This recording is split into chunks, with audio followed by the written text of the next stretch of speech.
Good afternoon, everyone. It's approximately 1 p.m. Pacific Standard Time, and we're in league with my IG Live. We're going to be with Mark Nepo. I'm going to invite him on in just a second, but I'm sure you know who Mark Nepo is, but in case you don't, a poet and spiritual advisor who has taught in the fields of poetry and spirituality for over 40 years. He was named by Watkins' Mind, Body, Spirit magazine as one of the 100 most spiritually influential living people. He was chosen as one of his own Super Soul 100, a group of inspired leaders using their gifts and voices to elevate humanity. Award-winning author of 22 books, 15 audio projects, and you know what? 20th anniversary edition of Mark's #1 New York Times bestseller, The Book of Awakening, which sold over 1 million copies, was again released this year. This is the 20th anniversary. Actually, Mark was going to be with us at Agape pre-COVID to be here, speak to the congregation, do a book signing, and obviously we can't do that because so Mark and I are about to have a conversation, and you're able to listen in. Hey, Mark, how are you? Hey, good to see you. Wonderful to be with you. Absolutely. I guess the original plan was that you were actually going to be at Agape one of I these know, Sundays. and I wish we could hug. Yeah, because we're part of the Hug Life. We're Absolutely. the Hug Life. But this would be the next best thing, us having a conversation, and obviously that Book of Awakening, 20 years, huh? It's been a 20-year anniversary. Oh my God, it's hard to believe, really. Yeah, 20 years since it was first published, my God.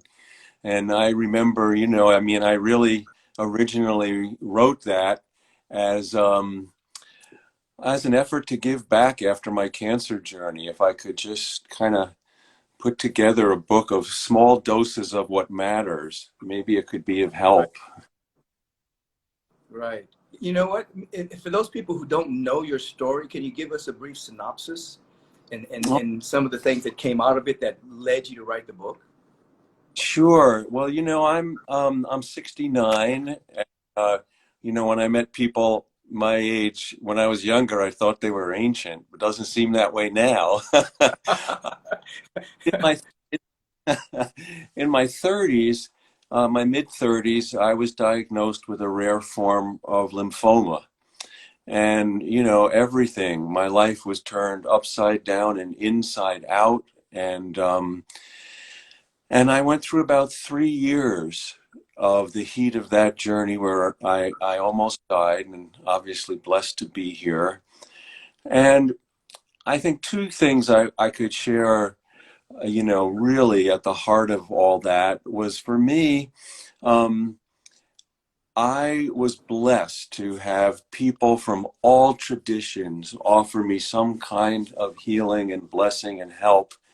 And I mean all traditions. I mean including atheists and scientists and Native Americans and Sufis and all kinds of wonderful people. And so, blessed to still be here, I was not and am still not wise enough to know what worked and what didn't. And from that point forward, I've been a student of all paths. And that's been at the heart of all my teaching, all my books, all my work, is to try to affirm and reveal that common center of all paths and uplift the unique gifts of each so that we can have things in our toolkit for times like now. And so that's how I wound up starting. I have a lot of people in my life who are in recovery and I saw, day books everywhere, really used. And so that's when it, occurred to me, wow, I wonder if I could fill that form to offer back. Yeah, that's powerful. Now, one of the key words that you and I both love is the word surrender. And I think Yeah. you put a big emphasis on that in your work, that at some level you had to surrender. Give us what you mean by that, because oftentimes people think surrender is just waving the white flag and giving up, but it's something totally different. Well, surrender, yes, is not resignation, as you know. It really means cooperating with the essence of life. And a great way to understand this is in the Taoist tradition, the ancient Tao, which really just means the way. Right. Those ancient philosophers felt that the invisible forces of life were like an invisible river, and that every soul was like a little fish in that invisible river, and the whole purpose of will is to align with the current of that invisible stream of life, and that's surrender. I've come to think of surrender as cooperating with truth as we meet it. Mm-hmm. Yeah. Yeah, I often embrace surrender along those same lines. And I also embrace it as we're actually yielding to the next stage of our own evolution, that there's something trying to happen that we can't even see yet. It's beyond our imagination, but we have to let go to it for it to become more conscious of itself as our life. So, as you've said, it's not resignation to a bad circumstance or the misunderstanding of the will of God. It's actually, I like the word alignment you use. You're coming into alignment with what is real, Yes. and something is trying to happen through you. And so much about letting go, as you mentioned. One of the things I think all the way back to those times is, I was so facing so many difficult passages and decisions, and whether to have surgery or not, or have chemo or not. And I remember that there was a very unusual in the fall when I was struggling with this in the late 80s. There was an unusual, very heavy snowstorm right in the midst when all the trees were full of their color. And it brought 100-year-old trees down. I mean, we woke up and my God. And the great teaching to me from that, the gift of that storm, was the trees would have survived if they had let go their leaves.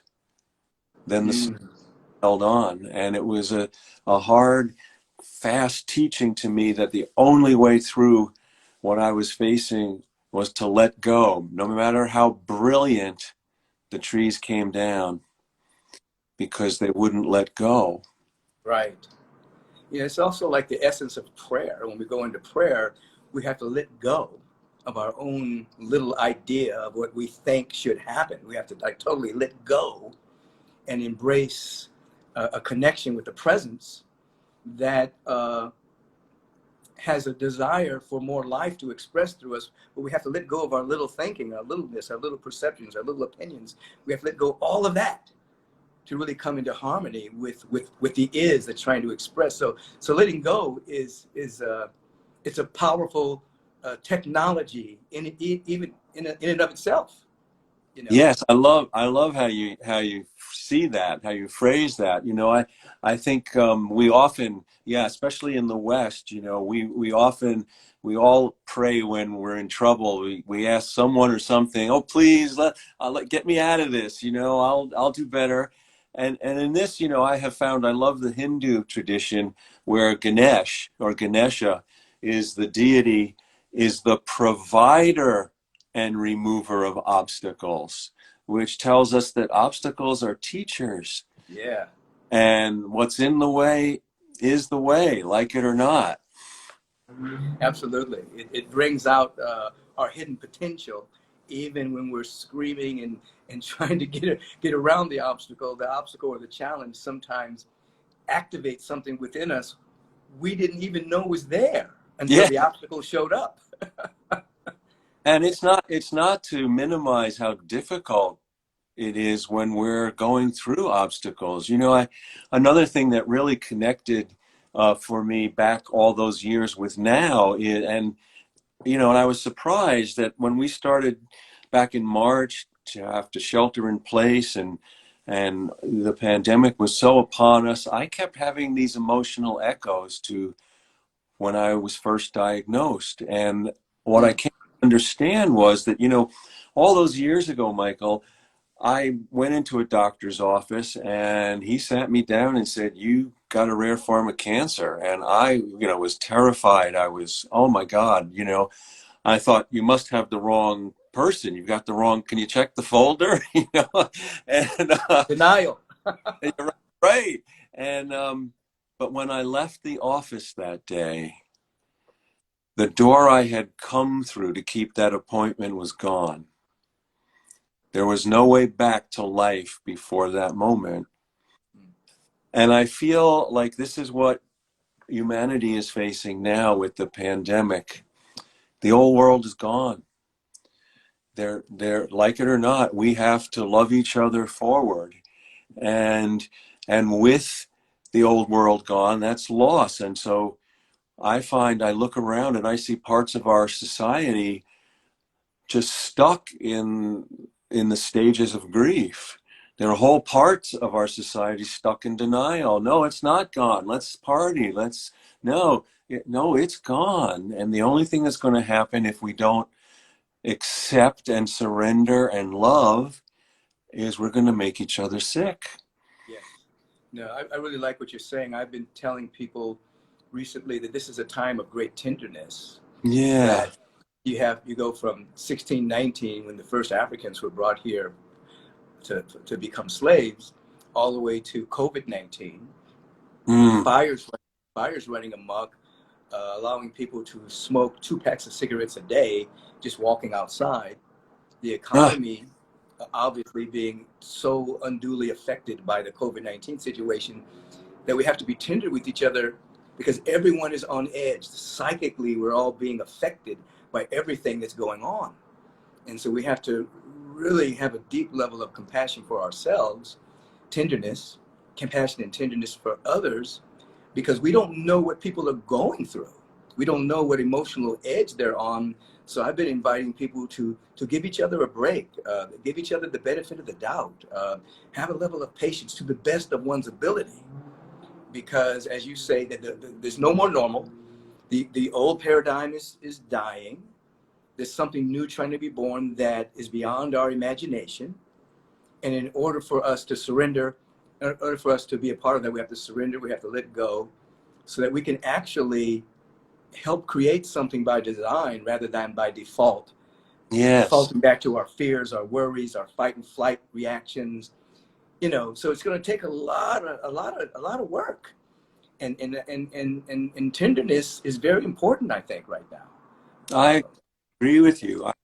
And it brings to mind that some of the ancient and perennial medicines, they're not abstract. They're real and they're important now. Like 2 of the oldest medicines that help us move into tenderness are holding and listening.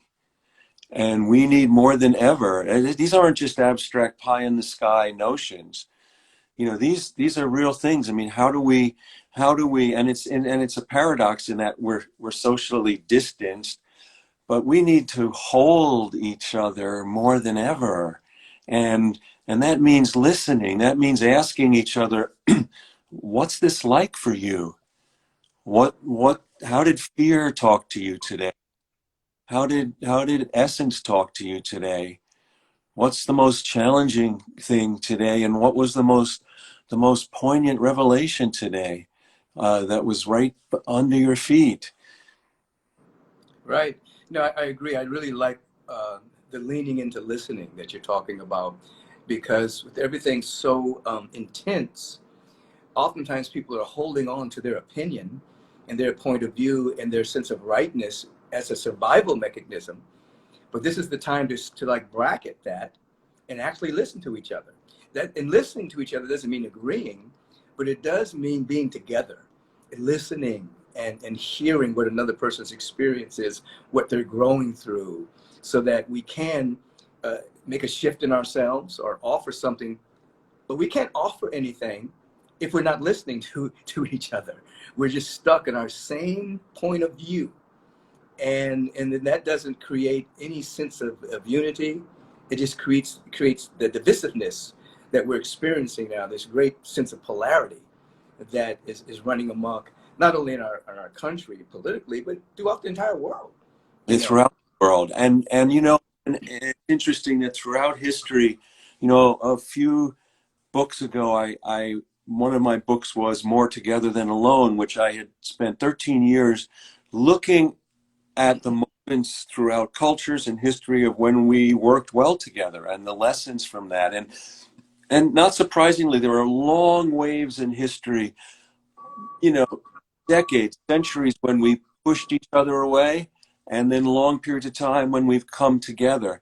And so much comes back to that essential choice every day between love and fear. And when we come out of fear and we're stuck, as you say, in whatever it is, our feeling, our fear, our opinion, our generalization, our stereotype, well, then we wind up almost unconsciously. The only thing we seek knowledge that will confirm what we already know. And right, that's not education. right. Yeah, that's No, yeah, no, tell me what I don't know. No, thank God you're not me. no, it's so true. It's like we want to confirm our own opinion and be right, and we think that that's going to be a buttress to protect us, our opinion and our rightness, but it's actually making us more rigid, and it's really our flexibility, our yielding nature that allows us to not only cope but also to thrive at a higher and higher frequency. And what you said about fear, I think is very important, because what I've noticed is that oftentimes fear is a bigger virus than COVID-19. No, I agree completely. The immune system becomes compromised, toxic chemicals flow through the body temple, the coherence of the brain dissolves, and based on the amplification of fear. And so I know a lot of the work that we do is seeking to alleviate people's fear so they can hear their heart. They can hear the presence. They can hear essence. They can be guided. They can have direction that moves them through the challenge in a much more graceful way. But fear itself is debilitating. Yeah. It's debilitating. It's devastating. And you know, when I go back where my training ground about fear in my 30s during my cancer journey, I was terrified of everything. I had never been through anything life-threatening, and and what I learned, not through wisdom or choice, I exhausted my heart. I Mm. was on a scale of 1 to 10, everything I met was 15, you know, and and I couldn't keep it up, and I exhausted my heart, and it forced me to let things in and be more discerning. I had to say, okay, I'm facing this procedure. What is it? Is it really a 10? No, I don't want to do it. I'm afraid, but actually, okay, it's 6. Okay, Mm. that that allowed the other part of my heart to be freed up for other things, so that Right. all heart wasn't concentrated on fear. And I've learned that fear, and the traditions speak about this, fear gets its power from not looking. And and we go all the way back to when we're little kids, the proverbial, there's a boogeyman in the closet. And the longer I look, the bigger it gets, until, a kind grandparent or an aunt or uncle said, no, come on, let's look in there. And then, okay, and they hold your hand and you open it up and there's nothing there. But then this other thing happens. At first, when you look, it's totally dark. But as you stand there, it gets lighter. Well, the air in the closet hasn't changed. Our eyes have got accustomed to the dark. And this speaks to a quiet courage we have to help each other with, to face what we fear until what we think is total darkness starts to lighten. And then it can become our teacher. Right, right, right. And then somewhere along the line, we realize that on a meta level, on a spiritual level, whatever we're afraid of, we're actually spiritually bigger than it. But when it has us, we think it's bigger than us. But a truth teaching is that the potential within us is bigger than the problem. Our potential is always bigger than the problem, but the fear mitigates our ability to see that. And Yeah. and so and so society that runs around trying to get rid of their fear rather than embracing it and seeing, oh yeah, I can see better. Everything that you just articulated, I think was quite profound. Yeah, yeah. Well, you know, and fear, and this is also about letting go example. You know, during all that time, and this is all up for me because it so echoes where we are. That when I was going through all of that, that I had a vision where the Chinese poet from the Tang Dynasty, Tu Fu, visited me just once or twice in a dream, and one of them was Ah, around fear. Yeah, one of them was around fear. I was so afraid. And in the dream, he was on a beach sitting cross-legged with a stick in the sand.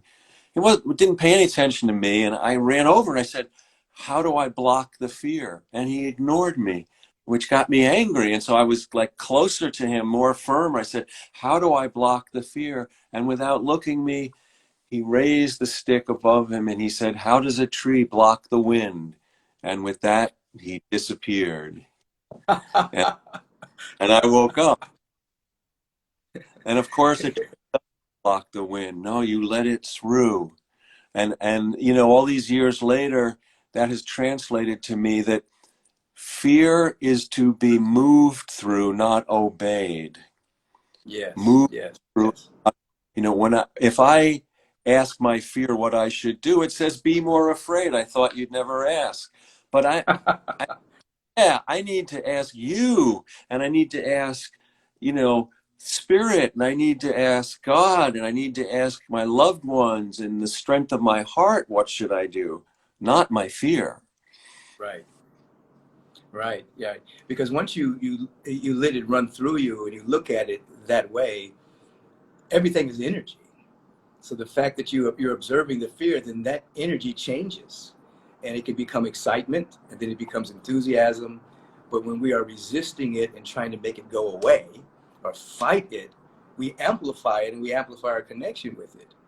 But as you're saying, based on this dream, which is very powerful, the trees don't block it or fight it at all. It just flows through. It flows through. Yeah, yeah. So, I saw your Book of Awakening, obviously, 20th anniversary of that. And then we have the Book of the Soul, 52 Paths to Living What Matters, another best-selling book. When did this one come out?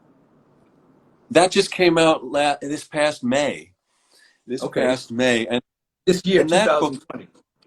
yeah, yeah, and that book, Michael, is you know, each book is a teacher for me. I write about you know, what I need to know, not what I already know, which is why I'm blessed to be prolific because there's a lot I don't know. I like that. I like that. And so that, That's you like know, that's like the how I speak. That's how I speak at times too. I'll think about something I need to really have a deeper understanding of, and I just throw myself open for it to teach me. yeah, Yeah, yeah, I yeah, share that. That's yeah. the creative process, is one of being in conversation with life, and the words are the trail of that inquiry. And this book for me was, it was interesting. The metaphor that let me into this book is that the metaphor of actual birth. You know, we're all here because of the courage of our mothers. You know, I remember, my mother's gone now, but I remember I was in college and I had seen as a freshman, there was a documentary about childbirth, and they showed, you know, a mother going through labor, long labor.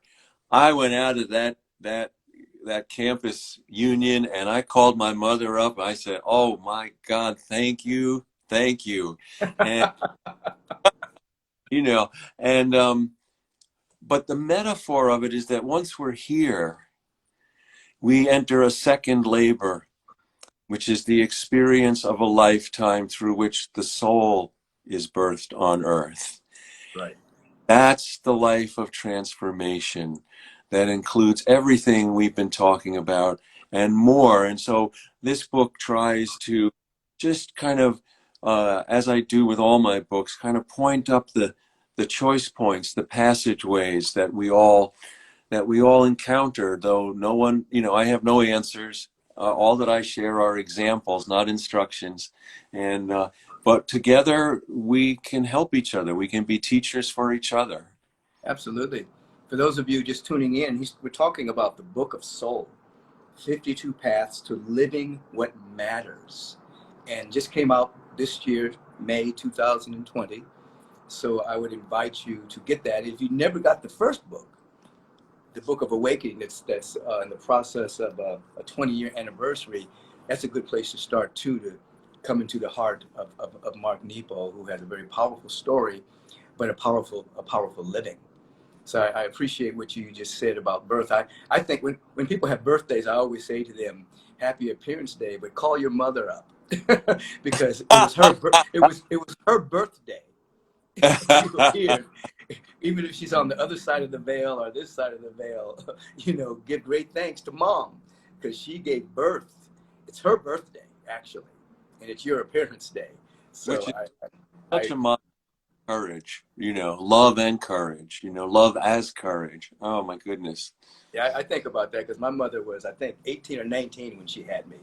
Wow. She's gone on as well, and born at a time in which there weren't any necessarily women's rights, so to speak.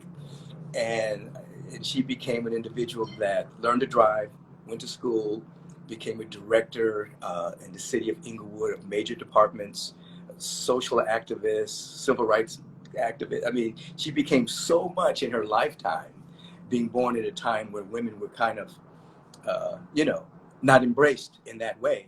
And of course, my dad also nurtured that whole spirit within her as well. So it was a great thing for me to see growing up that they were married 60 years. And, Wow.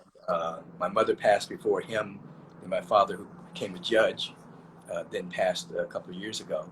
Oh, well, I'm sorry you've lost them. Yeah. Yeah, and they're with me, and but they were really, really good examples of a lot of things that we're talking about today, though they may not have used our language. But the whole, you know, my father was, he just believed that you could do what you wanted to do. You just didn't give up and you just did it, you know. And my mother was very intuitive. So she kind of flowed in a different kind of way. And together they were good examples of intuition and hard work. Yeah. Yeah. Yeah. My father was a master woodworker, and it's so interesting. He was very creative. He built all kinds of things, built everything in our home. And when we were kids, he was in the Navy and he loved the sea, and he built a 30-foot sailboat that I really spent my first real experience of God in solitude was sitting as a boy on the bow of that boat just for hours. Wow. And it's interesting, Michael, that now that he's gone about 6 or 7 years, and the lessons, things that happen between us that I never thought about, but have such deep lessons now. Yeah. Um, he wouldn't talk this way, the way we're talking. That wasn't Right. his, right. But I learned I mean, it's so interesting that my creativity, he had a shop in his basement, and he had like 6 vices, and everyone was always filled with a project. He worked on 6 things at once. He'd sand this, then he'd go chisel that, and then he'd go put this together. He never talked about it. And I just watched him. Well, all these years later, after 22 books, that's how I work on books. I work on several books that they kind of cross pollinate. I'll work here for a while, then I'll work here for a few weeks, and then when one takes over, I follow it till it's done. But isn't that incredible after all those years? Yeah. The older we get, the smarter they become. Yeah, yeah. Great quote by Mark Twain. He said, "When I was 14, I couldn't believe how stupid my father was, but when I was 21, I was amazed at how much he had learned." How much you had learned, right? Yeah, I appreciate what you're saying. I remember, like my dad. I have 2 other brothers, so he was raising 3 kids, and he was a probation officer. And then one day, I guess he went to a high school reunion or something to that effect, and he'd seen his a lot of his friends go on and do things that he thought should be able to do. So he came back home and he enrolled in law school. He got into law school. And all of his friends said, Beck, what are you doing? You got 2 kids, you got a wife at home, you're too old to go to law school, you know? And they soon became non-friends. And I remember he was the oldest person in his class at law school.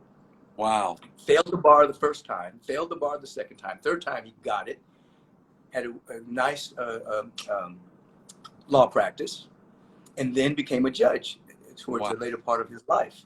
And people used to say, you know, I'd call him Beck, you know, you've raised these 3 kids, your wife has gone on to do great things.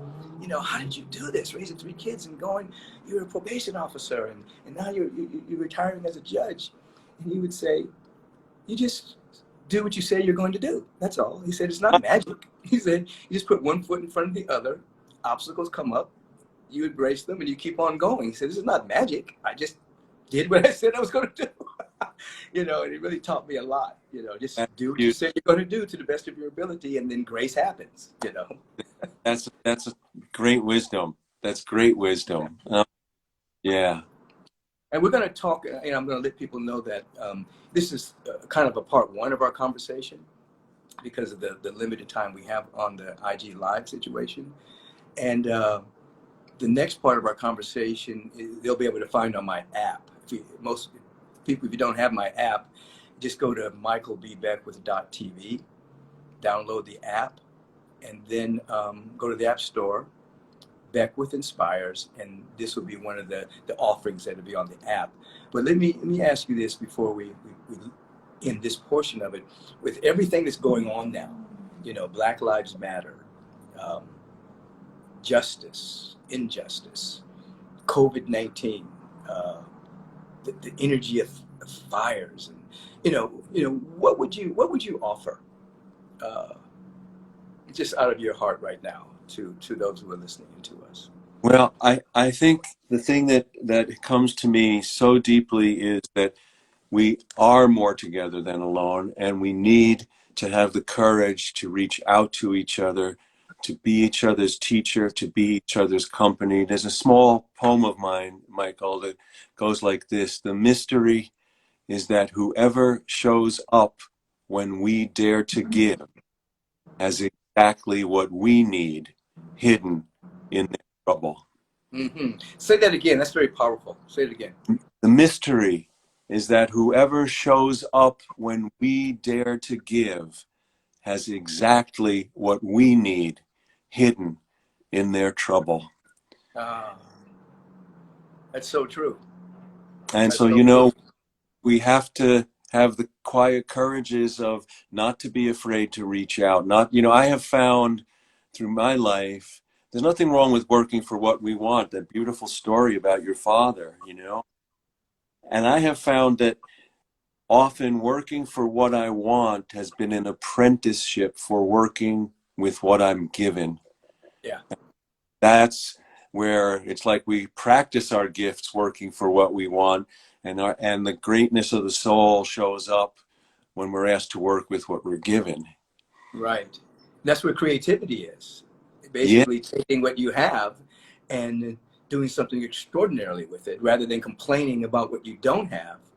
Taking what you do have and allowing the extraordinary to emerge from that. It's like we're invited to be social artists, so to speak, in all the different areas of our life. Yeah. I love that. Yeah, social artist, absolutely. Yeah, working with each other to create community. And you know, this metaphor comes to me too, has been with me, that, you know, if in a physical body, you know, if we have one more healthy cell than toxic, we're considered healthy, though we want a lot more. Right. Well, if we look at humanity as a global body, every soul is a cell in that body.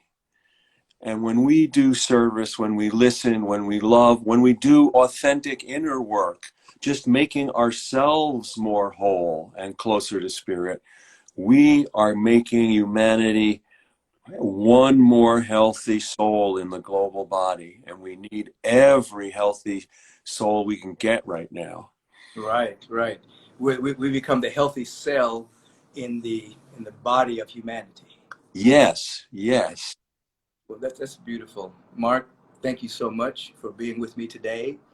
Um, very shortly, we'll be entering into part 2, in which I want to go a little bit more into the Book of Soul that just got released and mine some gold, some platinum, some gifts from this particular book as well.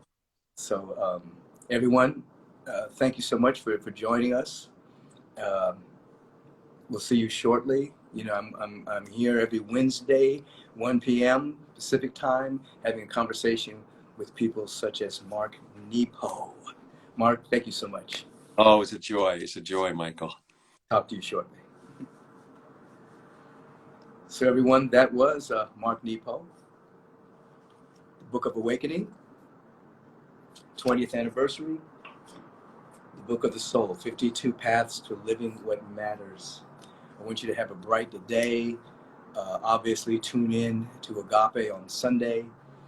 6:45 a.m. is the Way of Meditation service that I give a brief Dharma talk and we practice meditation. And then at 9 and 11:30, we have the 2 other services that carry the message and the music, preceded by a half hour of meditation at 8:30 and at 11. So looking forward to seeing you there. Have a bright day. Mark, we'll talk shortly.